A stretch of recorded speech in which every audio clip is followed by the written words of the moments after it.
নমস্কার। গল্পকথনের সকল শ্রোতা বন্ধুকে স্বাগত জানাই। বন্ধুরা কেমন আছেন? আশা করি ভালো আছেন।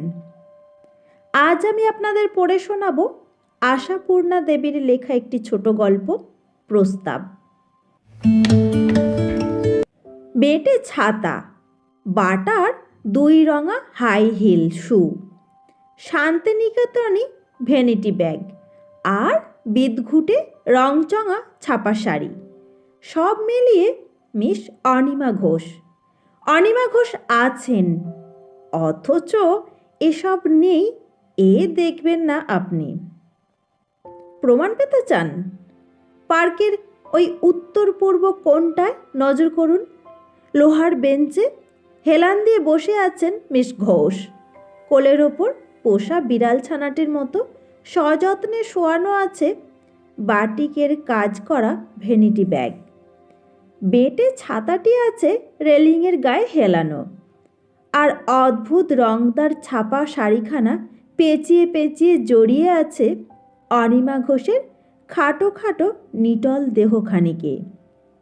সন্ধে 6টা থেকে 7টার মধ্যে যে কোনো দিন ইচ্ছে দেখে আসতে পারেন। প্রত্যহ অফিস ফেরত 1 ঘন্টা করে হাওয়া খেয়ে যাবেন তিনি, এই নিয়ম। আগে বোধ করি কোনো মেয়ের স্কুলে দিদিমণি ছিলেন, যখন দিদিমণি হওয়া ছাড়া সত্যি আর গতি ছিল না মেয়েদের। এখন চাকুরি নিয়েছেন বেকারের বারাণসী সাপ্লাই ডিপার্টমেন্টে। মিস অনিমা ঘোষের বয়স জানতে চান? ওটা চাইবেন না, ভারী চটে যান ভদ্রমহিলা, আর রাগ করেই বলে ফেলেন, 30 পার হতে চলল তো। নিন্দুকে কিন্তু অন্য কথা বলে। একটা কাজের ঝি আর একটা ভাইঝি, এই তার সংসার। আজীবন এইরকম নিঃসঙ্গ কাটালেন বেচারা। কিন্তু আশ্চর্য এই, তার জন্যে মুষড়ে পড়েননি কোনো দিন। চোখের কোণে আর ভ্রুর ওপর সরু তুলির একটু আঁচড়, ফ্যাকাশে ঠোঁটে একটু লালিমার প্রলেপ, স্নো ক্রিম আর পাউডারের সুরুচিসম্মত নির্ভুল ব্যবহার কৌশল। এর ব্যতিক্রম ঘটে না কোনো দিন, দিনের পর দিন, বছরের পর বছর। বেশ চলছিল। হঠাৎ বাচ্চা ভাইজিটা বাঁধিয়েছে গোল। ও নাকি কিছুতেই আর ফ্রক পরতে রাজি নয়, শাড়ি না ধরে ছাড়বে না। কিন্তু শাড়ি ধরালে 14 গণ্ডির ভেতর আটকে রাখা চলে কি করে? সত্যি, মা বাপ মরা মেয়ে যাকে তিনি হাতে করে মানুষ করলেন, সে হঠাৎ সাবালিকা হয়ে উঠলে তিনি কোথায় গিয়ে ঠেকেন? প্রায় 4 বছর ধরে যাকে 14 বলে চালিয়ে আসছেন, খাটো ফ্রক আর আঁটো বডিসের দৌলতে। শাড়ি ব্লাউজ দিলে সে যে একদিনেই 18 বছরের হয়ে বসবে, এও তো কম ভাবনার কথা নয়। কেন যে এই অদ্ভুত শখ?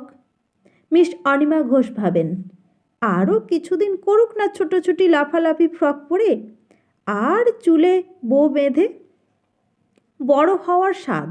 আশ্চর্য, মেয়েদের এই পাকামি তার 2 চক্ষের বিষ। হঠাৎ একটু নড়ে চড়ে সোজা হয়ে বসেন মিস ঘোষ। সামনের বেঞ্চে সেই ছোকরা এসে বসেছে। কিছুদিন থেকেই তিনি লক্ষ্য করছেন এটা। ঠিক এই সময় সামনের ওই বেঞ্চে এসে বসবে ছোকরা, ঘন ঘন তাকাবে মিস ঘোষের দিকে, উসখুস করবে, নড়বে, রুমাল নিয়ে হাওয়া খাবে, অথচ শেষ পর্যন্ত উঠে যাবে কিছু না বলেই। প্রথম প্রথম তিনি আমল আনেননি এটা, কিন্তু এখন ক্রমশ এমন দাঁড়িয়েছে যে ব্যাপারটা অগ্রাহ্য করা চলে না। লক্ষ্যবস্তু যে মিস ঘোষ, সে বিষয়ে আর সন্দেহের অবকাশ নেই। পরপর কয়েকদিন মিস অনিমা বাড়ি ফিরেই আয়নার সামনে দাঁড়ালেন। নিটোল গোলগাল মুখ, বয়সে রেখা পড়েনি কোথাও। যতটা পথ পার হয়ে এসেছেন তার চিহ্ন নেই কোনোখানে। আজ একটু অবহিত হয়ে বসলেন মিস ঘোষ। অসম্ভবই বা কি? পৃথিবীতে অসম্ভব বলে কথাটা সত্যি আছে নাকি? ঠোঁটের কোণে একটু হাসির আভাস, চোখের কোণে একটু সলজ্জ প্রশ্রয়। ক্ষতি কি তাতে? লীলাচ্ছলে খুদে রুমালটি নেড়ে বাতাস খাওয়ার একটা অভিনয় করে সশব্দ মন্তব্য করলেন, ওহ, কি গরম! অপক্ষ নীরব। আরও কিছুক্ষণ কাটল। উসখুসনি আরম্ভ হয়েছে ছোকরার। মুখ চোখে কিছু একটা বলি বলি ভাব স্পষ্ট হয়ে উঠেছে। হ্যাঁ, আজই সে বলে ফেলবে যা থাকে কপালে। প্রেমের ক্ষেত্রে ভয় আর লজ্জা করে কে কবে জয়ী হয়েছে। উঠে দাঁড়িয়ে একটু কেশে একটু পা ঘষে এগিয়ে এলো মিস ঘোষের কাছে। দাঁড়ালো মুখোমুখি। কদিন থেকে আমি এখানে আসছি, যা গরম, বাড়িতে টেকা দায়। কথাটা বলে নিজে বেঞ্চের এক পাশে সরে বসে। পাশে বসতে বলার প্রায় স্পষ্ট ইঙ্গিত করেন অনিমা ঘোষ। ছোকরা একটু ইতস্তত করে বসেই পড়ে। মিস অনিমা ঘোষের ৩৮ বৎসরের পাকা হাঁটু একটু কেঁপে ওঠে। আপনাকে রোজই দেখি। আমিও তো দেখি। অনিমা ঘোষ খিলখিল করে হেসে ওঠেন। ছোকরাও অপ্রতিভ হয়ে হেসে ফেলে। হাসিটি চমৎকার, অনিমা ঘোষ ভাবেন। আপনার ব্যাগটি তো চমৎকার। হ্যাঁ, আমার একটা বন্ধু বান্ধবী আমার জন্মদিনে প্রেজেন্ট করেছিল। কথাটা অবশ্য কাল্পনিক হওয়া বিচিত্র নয়, কিন্তু যাক। আপনার বন্ধুর বান্ধবীর টেস্ট আছে। মেয়েদের যে কোন জিনিসটা কাজে লাগে মেয়েরাই বোঝে। আমরাই পড়ি মুশকিলে উপহার নির্বাচনের সময়। ওর আর কি? মিস ঘোষ আশান্বিত হয়ে ওঠেন। কী বা কাজে লাগে না মেয়েদের? ধরুন শাড়ি সবচেয়ে সোজা। তা বটে। আপনি বুঝি এই ডেতে আসেন? হ্যাঁ, এতেই আমার সুবিধে। কি চমৎকার লাজুক ছেলে, মিস অনিমা ঘোষ মনে মনে ভাবেন। আজে বাজে কথা কইছে, অথচ কুপার স্ট্রিটের মোড়ের ওই সাদা বাড়িটার দোতলার ফ্ল্যাটে থাকেন তো আপনি? এবার চমৎকৃত হন অনিমা ঘোষ নিজেই। এত দূর? কি আশ্চর্য! আপনি জানলেন কি করে? ঈষৎ অন্তরঙ্গ হয়ে বসেন তিনি। ছোকরা কিন্তু সংকুচিত হয়ে কোণ ঠেসে বসে। প্রায় দেখি কি না ওই বাড়ি থেকে বেরোন। একলাই থাকেন বুঝি? একরকম একলাই। মুখখানি করুণ করে তোলেন মিস অনিমা ঘোষ। শুধু একটা বাচ্চা ভাইজি, নেহাতি বাচ্চা মাত্র, সেইটুকুই আমার জীবনের অবলম্বন। এত শিশু আর মিষ্টি মেয়েটা, ও যদি না থাকতো। উফ।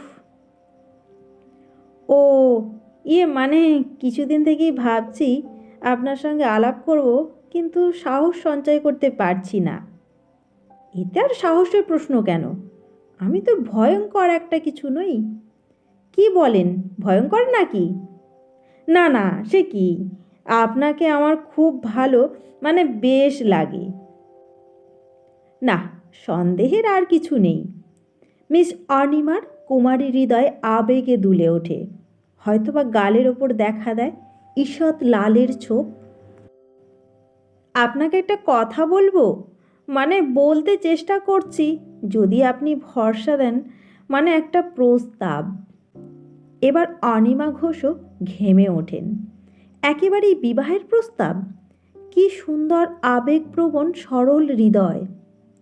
আচ্ছা, পড়ন্ত বেলার সোনালি আলোটা ঠিক মুখের ওপরেই পড়েছে বোধহয়, বাঁকা সিঁথিতে, আঁকা ভুরুতে আর রাঙানো অধরে। ছাপা শাড়িগুলি চমৎকার জিনিস, পরলে অন্তত 15 বছর বয়স কম লাগে। ছোকরা কোঁচার খোঁটটা তুলে নিয়ে আঙুলে জড়াতে শুরু করেছে। কি মিষ্টি এই লজ্জার ভঙ্গিটুকু! সতৃষ্ণ দৃষ্টি নিক্ষেপ করেন মিস। আরও কিছুক্ষণ অপেক্ষায় কাটল। কি মুশকিল, কি বলতে চান বলুন না। অপাঙ্গে একটু হেসে শিথিল ভঙ্গিতে ডান হাতখানা সামান্য এগিয়ে দিলেন মিস অনিমা। বুকের ভেতর দস্তুর মতো ঢিপ ঢিপ শুরু করেছে। কবিরা বোধ করি একেই পুলক নর্তন বলে থাকেন। কিন্তু আশ্চর্য লজ্জা ছেলেটার, পুরুষ মানুষ হয়ে। কোনো নোভেলেও কি কখনো পড়েনি এক্ষেত্রে কি বলা উচিত অথবা কি করা? করপল্লবের সাদর আমন্ত্রণ উপেক্ষা করে উঠেই দাঁড়ালো। মিস অনিমা ঘোষকেই কি ফরওয়ার্ড হতে হবে? আপনার মতো লজ্জা তো দেখিনি। না, লজ্জা নয়, মানে লজ্জা আর কিসের? আপনি যখন ভরসা দিচ্ছেন বলেই ফেলছি। মানে আপনাকে, অর্থাৎ আপনার কাছে একটা কি বিয়ের প্রস্তাব করতে চান, এই তো? বিলম্বিত প্রতীক্ষায় আর থাকতে পারেন না মিস অনিমা ঘোষ। এই সুদীর্ঘকাল প্রতীক্ষার শেষে আগে হ্যাঁ, আপনাকে যে কি বলে ধন্যবাদ। খুশিতে উপচে পড়ে ছোকরা। আপনার ভাইজি ঠিকই বলেছিল যে পিসিমা কখনো অমত করবেন না। মিনাকে, মানে আপনার ভাইজিকে, আমি, মানে তার সঙ্গে আমার থাক মানে বলে বেটে ছাতাটি তুলে নিয়ে, না মেরে দিলেন না, গটগট করে চলে যান মিস ঘোষ, ভ্যানিটি ব্যাগটি ভুলে ফেলে রেখে। বন্ধুরা, আপনারা শুনছিলেন আশাপূর্ণা দেবীর লেখা গল্প প্রস্তাব। গল্প পাঠ ভালো লাগলে ভিডিওতে একটা লাইক দিতে ভুলবেন না। আর আপনি যদি আমার চ্যানেলে নতুন হয়ে থাকেন তবে অবশ্যই চ্যানেলটিকে সাবস্ক্রাইব করবেন। সকলকে অনেক ধন্যবাদ। শুভরাত্রি।